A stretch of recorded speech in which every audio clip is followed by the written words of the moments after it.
பழைய காலத்தில் பரபரப்பான ஒரு நகரத்தில் இப்ராஹிம் என்ற புத்திசாலி சிறுவன் வாழ்ந்தான். அவன் அல்லாவை மட்டும் நேசித்தவன். ஆனால் அந்த நகர மக்கள் மரத்தாலும் கல்லாலும் சிலைகளை வணங்கிக் கொண்டிருந்தனர். ஒரு நாள் இப்ராஹிம் மக்களிடம் கேட்டான், வானத்தையும் பூமியையும் யார் படைத்தார்கள்? அவர்கள் பதில் அளித்தனர், எங்கள் சிலைகள்தான். இப்ராஹிம் அமைதியாக கேட்டான், அவை உங்களுடைய குரலை கேட்குமா? உங்களை பார்க்குமா? மக்கள் மௌனமாக நின்றனர்.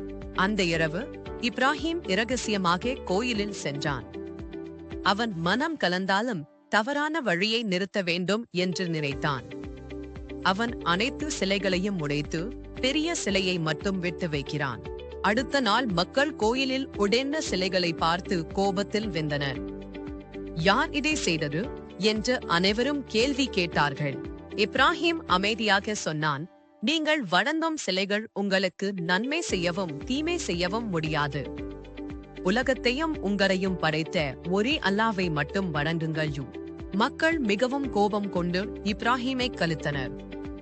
அவனை ஒரு மிக பெரிய நெருப்பில் தள்ளினர். ஆனால் அல்லாவின் கருணையால் நெருப்பு குளிர்ந்தது. இப்ராஹிமுக்கு எதுவும் ஆகவில்லை. இதை கண்ட மக்கள் அதிர்ச்சி அடைந்தனர். சிலர் தங்களுடைய தவறுகளை உணர்ந்தனர்.